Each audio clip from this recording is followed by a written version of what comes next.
নমস্কার বন্ধুরা, কেমন আছো সবাই? আশা করি সবাই ভালো আছো। তো আমিও ভালো আছি, অনেকটা ভালো আছি। তো আমি একটা নতুন ভিডিওতে সবাইকে স্বাগত জানালাম। তো আজকে আমি কি কি রান্না করব দেখো বন্ধুরা।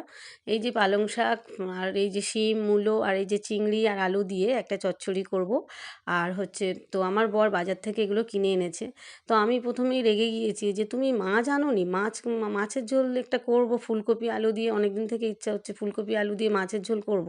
তো মা জানেনি, রেগে গিয়েছি। তো বর এসেই মাত্র এক খেপ জাল ফেলে দিল আমাদের পুকুরে।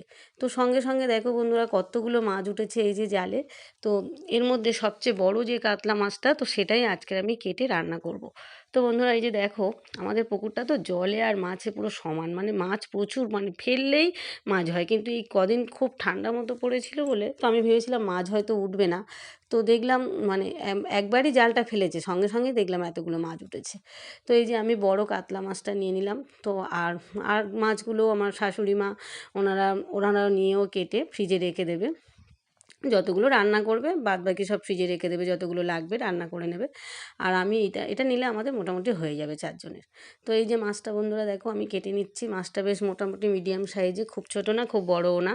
তো এই যে কেটে নিলাম, কেটে পরিষ্কার করে নিলাম, নিয়ে এবার এই মাছটাই আমি রান্না করব। তো কাতলা মাছের তো মুড়োটাই বড় হয়, এই যে ওদের মাথাটাই বড় হয়, ডাগাগুলো এই যে মোটামুটি হয়েছে মিডিয়াম সাইজে। তো এই যে আমি সবজিটাও কেটে নিচ্ছি। এই যে ফুলকপি দেবো ওর মধ্যে, ফুলকপি আর আলু দিয়ে এই মানে বড়ি দিয়ে একটু এই মাছের ঝোলটা করব। তো তোমরা সবাই হয়তো কাতলা মাছের ঝোল ভালোই রান্না করতে পারো, কিন্তু আমি কিভাবে করি, কোন পদ্ধতিতে করি সেটাই তোমাদেরকে আমি দেখাবো। তো বন্ধুরা ভাতটা তো হয়ে গিয়েছে দেখতেই পাচ্ছ। তো এবার আমি এই যে মাছের ঝোলটা করব, রেডি রেডি হচ্ছে। এবার যে কড়াটা গরম হয়ে গিয়েছে, এবার কড়াইতে আমি সর্ষের তেল দিয়ে দিলাম। তো মাছের ঝোল তো আমি সর্ষের তেলেই করি, তোমরা তো জানো, দেখেছো যারা আমার ভিডিও দেখো। তো বন্ধুরা এই যে এবার মাছগুলোকে আমি ভেজে নেব। তো অনেকগুলো মাছ তো দুবার করে ভাজতে হবে। আর এই যে আমার একটা ছোট সে আমাকে ক্যামেরাটা ধরে দিয়েছে। তো আমি তাকে বলছি, দেখো না সারাক্ষণ সারাদিন শুধু কাজ আর কাজ, সারাদিন কাজ আর কাজ, খুব টায়ার্ড হয়ে পড়ি। তো ও আমাকে বলছে যে দিদি তুমি আস্তে আস্তে করো, অত ঘোরাপাড়া করতে হবে না, তুমি আস্তে আস্তে করো। তো আমাকে বলছে। তো এই যে জিরেটা বন্ধুরা, গোটা জিরেটা আমার একটুখানি শেষ হয়ে গিয়েছিল, তো সেই জন্য একটু জিরে গুঁড়ো এর মধ্যে ব্যবহার করব। তো তার আগে বাটা মশলা কী কী দেবো একটু বলে দিই। একটু আদার টুকরো কয়েকটা, আর 2 চামচ মতো গোটা জিরে, আর 2 চামচ মৌরি, আর হচ্ছে এই জিরেটা যেহেতু ছিল না, না হলে 2 চামচ জিরে দিতাম, দিয়ে বেটে নিতাম, কিন্তু সেই জন্য আমি ওই যে গুঁড়ো গুঁড়ো ব্যবহার করব, জিরের গুঁড়ো আমি আজকের ব্যবহার করব। তো বন্ধুরা বাটা মশলাটাও বেটে নেব। এই যে দেখো আদা, ধনে, আদা, ধনে আর মৌরি একসাথে আমি পেস্ট করে নেবো। তার সাথে কয়েকটা কাঁচা লঙ্কা দিয়ে আমি একেবারে মিক্সিতে পেস্ট করে নেবো আজকে আর শিলে বাটিনি, কারণ আজকে অনেক দেরি হয়ে গিয়েছিল। আর এই যে বড়ি দেখতে পাচ্ছ, এই বড়িগুলো আমি একটু ভেজে নেবো হালকা করে। তো মাছগুলো যেহেতু অনেকগুলো পিস ছিল, তো সেই জন্য আমি প্রথমে মানে 4 পিস করে করে প্রথমে ভেজে নিয়েছি, তারপর আবার এই 4 পিস দিয়েছি। তো বন্ধুরা এই মাছটা এত সুন্দর টেস্ট, কারণ একদম পুকুর থেকে মানে জালে ধরেই মাত্র সেই মাছ কেটে রান্না করা, এর একটা দুর্দান্ত স্বাদ হয়। আর বাজার থেকে কিনে আনলে সেই মাছটার একটা আলাদা স্বাদ হয়।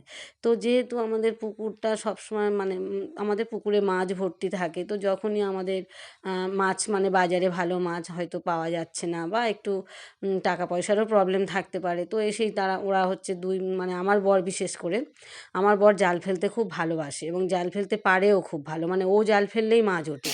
তো সেই জন্যেই জাল ফেলে মাঝে মাঝে এই যে মাছ টাছ ধরে। সবসময় যে মাছ যখন মানে কিনতে পারার মতো থাকে না, তখন একটু জাল ফেলা হয়। বাড়ির পুকুর থাকলে আর কি যেরকম সুবিধা হয় আর কি, সেই সুবিধাটাই আমরা আর কি নিই। তো এই যে মুড়োটা মাঝখান থেকে একটু কাটা হয়েছে, কারণ হচ্ছে মুড়োটা মাঝখান থেকে কেটেছি। তো আমার 2 মেয়ে দুটো মুড়ো খাবে, আর ওরা একটু পেটি খায়। ওরা কিন্তু এই যে মানে পেটিটা ভালোবাসে, 1 পিস করে পেটি নেবে, কারণ মুড়োতে তো খুব একটা মাছ রাখা হয় না। তো এই যে দেখো বন্ধুরা মাছগুলো আমার প্রায় ভাজা হয়ে গিয়েছে। তো এবার আমি সবজিগুলোকে প্রথমে ভেজে নেব।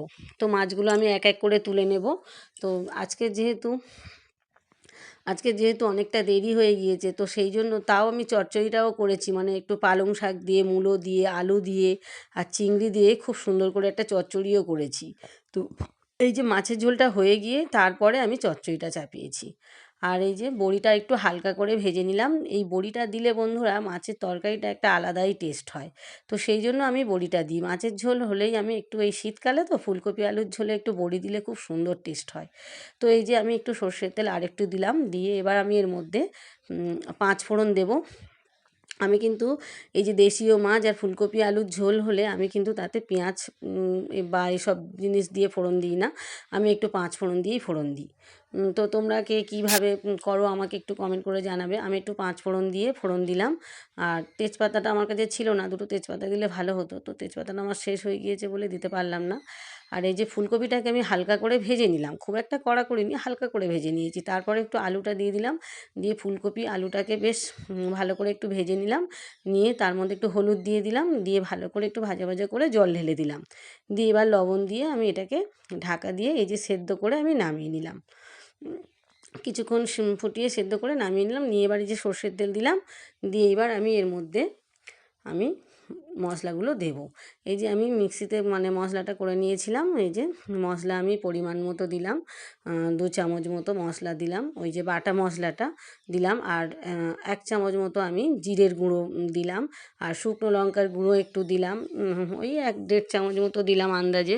কারণ আমি যেহেতু এর সাথে কাঁচা লঙ্কা পেস্ট করেছিলাম, তো সেই জন্য আমি এর মধ্যে হচ্ছে একটু শুকনো লঙ্কার গুঁড়োটা কমই দিয়েছি। তো দিয়ে ভালো করে মশলাটাকে আমি ভালো করে তেলের সাথে কষিয়ে নিলাম। কষিয়ে নিয়ে ভালো করে কষিয়ে তারপর আমি এই যে পুরো ঝোলটাকে আমি এর মধ্যে ঢেলে দিলাম। তো বন্ধুরা এবার এই ঝোলটা অনেকক্ষণ ধরে একটু ফুটবে, তারপরে আমি মাছগুলোকে দিয়ে দেবো। মাছ আর বড়িটাকে আমি একসাথেই দেবো। এই যে দেখো বন্ধুরা, মাছ আর বড়িটাকে আমি একসাথেই দিয়ে দেবো। দিয়ে এইবার আমি আবারও একটু ঢাকা দিয়ে রেখে দেবো। তো এবার বড়ি আর মাছটা একটু সেদ্ধ হবে, সেই জন্য আমি একটু আবারও একটু ঢাকা দিয়ে রেখে দেবো। তো বেশিক্ষণ কিন্তু রাখবো না, কারণ এটা আমি একটু ঝোল ঝোল রাখবো। একেবারে ঝোল যদি মরে যায় তাহলে খেতে পারবো না। তো সেই জন্য একটু ঝোল ঝোল কিন্তু আমি রাখবো এটা, কারণ আমি একেবারে কিন্তু মাখা মাখা করবো না এটা। তো এই যে দেখো বন্ধুরা, আমি মাছ বড়ি একসাথেই দিয়ে দিয়েছি, দিয়ে কিছুক্ষণ ধরে ফুটিয়ে নিয়েছি। তো আমি এরকমই ঝোল রাখবো। ঝোলটা দেখো বন্ধুরা, ঠিক এরকমই রাখবো আমি। মানে খুব বেশি ঝোল কিন্তু আমি এর মধ্যে মানে মেরে দেবো না ঝোলটাকে।